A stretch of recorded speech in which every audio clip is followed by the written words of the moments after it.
बिना पढ़े कॉपी कैसे लिखें, बिना पढ़े 90% कैसे। अगर आपको कुछ नहीं आता तो क्या करें, आप कॉपी में क्या लिखेंगे, आपको कॉपी कैसे लिखना है, पूरी जानकारी हम इस वीडियो में देने वाले हैं। Hello friends, welcome back to my YouTube channel Himanshu study channel. आज हम बात करने जा रहे हैं बिना पढ़े कॉपी कैसे लिखें, बिना पढ़े 90% कैसे लाएं। देखिए, बोर्ड एग्जाम में आपके 95% कैसे आएंगे, इसके बारे में आज हम बात करेंगे। अगर आपको कुछ नहीं आता तो क्या करें, आप कॉपी में क्या लिखेंगे, इन सभी चीज़ों पे आज हम चर्चा करने वाले हैं। तो वीडियो को ध्यान से देखना और जो मैं बोलता हूँ उसे ज़रूर सुनना।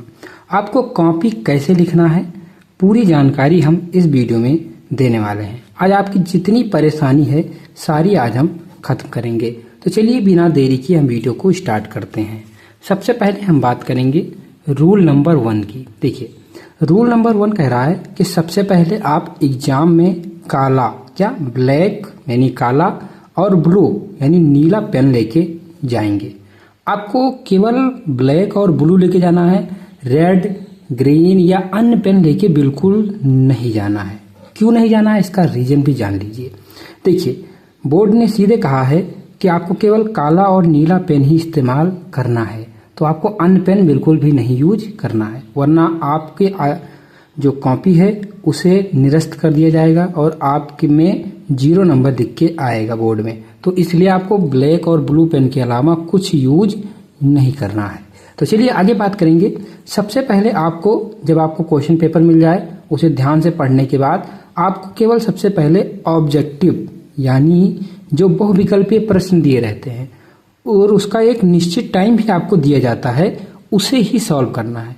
क्या क्वेश्चन पेपर मिलते ही आप टाइमिंग के अनुसार ऑब्जेक्टिव क्वेश्चन को हल करेंगे, ठीक है, जिसको कहते हैं OMR सीट भरना, ठीक है, OMR सीट भरेंगे।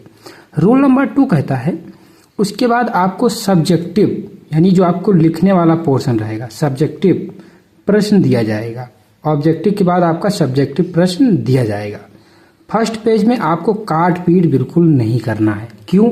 क्योंकि आपका जो एग्जामिनर है वो आपके 1 से या 2 पेज देख के बाकी उसके माइंड सेट के हिसाब से वो तुरंत आपको नंबर देते हुए चलता है। तो अगर आप 1 से लेकर और 2 या 3 पेज आपने सही लिख लिया ना, तो मैं गारंटेड कह सकता हूँ 95 आने से कोई रोक नहीं सकता है, क्योंकि एग्जामिनर आपका 1 से 3 पेज ही देखता है, ठीक है। तो आपको 1 से 3 या 2 पेज में काट पीट तो बिल्कुल नहीं करना है। अगर कुछ गलत हो जाए तो क्या करें, तो आपको वैसे लिखा रहने देना, ये नहीं उसको काट दिए। जैसे मान लो आप यहाँ पे ये गलत हो गया तो इसे हम ऐसे लिखा रहने देंगे, इसमें कोई कट नहीं मारेंगे। आपने ऐसे काट दिया तो वहाँ पे नजर जाएगी ना उसकी, तो उसे पता चलेगा यहाँ गलत है। और एग्जामिनर इतना ध्यान से एक एक टॉपिक कभी नहीं पढ़ता, इन बातों का जरूर ध्यान रखें। आगे बढ़ेंगे। आपकी राइटिंग कैसी है, इस पे आपका विशेष प्रभाव पड़ता है, तो आपकी राइटिंग पे आपको विशेष ध्यान देना है, ठीक है।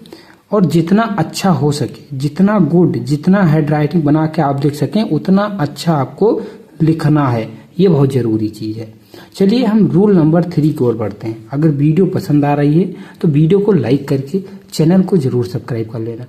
देखिए रूल नंबर 3 कह रहा है, देखिए रूल नंबर 3 कह रहा है कि जब आपको क्वेश्चन पेपर, क्या जब आपको प्रश्न पत्र यानी क्वेश्चन पेपर दिया जाए तो उसे सही सही पढ़ें।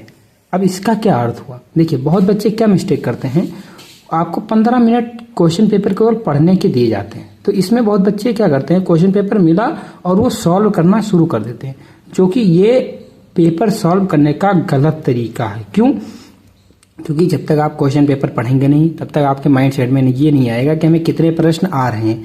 तो आपको सही सही क्वेश्चन को पढ़ना है और उससे जो भी आ रहा है क्वेश्चन उसमें टिक जरूर कर लेना। हल्का सा नहीं कर पा रहे तो एक बिंदी रख दीजिए ऐसे, पर आपको ये टिक जरूर कर लेना कि हमारा ये ऑप्शन इसका सही रहेगा, ठीक है। आगे बढ़ेंगे। आपको आंसर, जब आप आंसर लिखेंगे कॉपी में तो आपको गाना, गाली, कसम वगैरह वगैरह यानी ETC इत्यादि बिल्कुल नहीं लिखना है। देखिए आप कुछ भी लिखेंगे, एग्जामिनर को इन सबसे कोई मतलब नहीं रहता, वो आपको 0 नंबर दे के आगे निकल जाएगा। तो इसलिए इन सभी चीज़ों को बिल्कुल भी नहीं लिखना है। आगे बात करेंगे हम रूल नंबर 4 की ओर। सबसे इम्पॉर्टेंट रूल है और मैं रिक्वेस्ट करूंगा अगर वीडियो पसंद आ रही है तो वीडियो को लाइक करके और चैनल को जरूर सब्सक्राइब कर लीजिए। बाकी अभी मैं पर्सनल नंबर आपको दूंगा, उससे कोई डाउट है तो जरूर क्लियर कर लेना, ठीक है। उस पर कोई मैसेज करना, कॉल नहीं करना, ठीक है। रूल नंबर 4 कहता है सभी प्रश्न जरूर हल करें। इसका क्या मतलब है? देखिए, बहुत बच्चों की मिस्टेक ये होती है कि उन्हें वो बीच में बोर्ड के जो पेपर दिया रहता है उसके 2 से 3 क्वेश्चन छोड़ देते हैं। अब मैं मानता हूं कि अगर ये क्वेश्चन आपके जो हैं 2-2 नंबर के, तो 3 छोड़िए तो आपका 6 नंबर चला गया। पर वहीं अगला बच्चा क्या करता है कि इसी में से वो थोड़ा थोड़ा भरे 2-2 लाइन लिखता है, 2-2 लाइन लिखता है।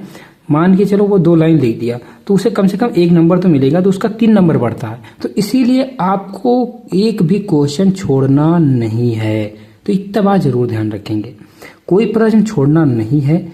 यदि कोई प्रश्न नहीं आता है तो क्या करें? अब आपके मन में आएगा कि भाई आप बता रहे हैं कि हमें छोड़ना नहीं है, तो अगर आपको छोड़ना नहीं है तो सर आपको क्या करना है कि जो भी उसमें पूछा गया उससे संबंधित यानी उससे रिलेटेड आपको कुछ बातें लिखनी जरूर है। क्वेश्चन को नहीं छोड़ना है, उससे रिलेटेड बातें आपको लिखनी है। देखिए, बोर्ड एग्जाम में आपकी स्टेप मार्किंग होती है। अगर आपका 2 नंबर का क्वेश्चन है, 6 लाइन में है, आपने 3 लाइन लिख दी, ठीक है, 3 लाइन लिख दी तो आपको 2 नंबर पक्का मिल जाएंगे। तो इसलिए क्वेश्चन को नहीं छोड़ना है। बाकी मेरा पर्सनल नंबर है 6392340924। इस पे आप व्हाट्सएप संपर्क करके कोई भी डाउट क्लियर कर सकते हैं। रिक्वेस्ट करूंगा कि कोई कॉल ना करे, क्योंकि कॉल एक्सेप्ट नहीं की जाती। आपके सारे सॉल्यूशन यहाँ पे दिए जाते हैं, जितने भी डाउट है आपके बोर्ड एग्जाम से रिलेटेड दिए जाएंगे। मिलते हैं अगली वीडियो में किसी नए टॉपिक के साथ, तब तक के लिए जय हिंद। Thanks for watching.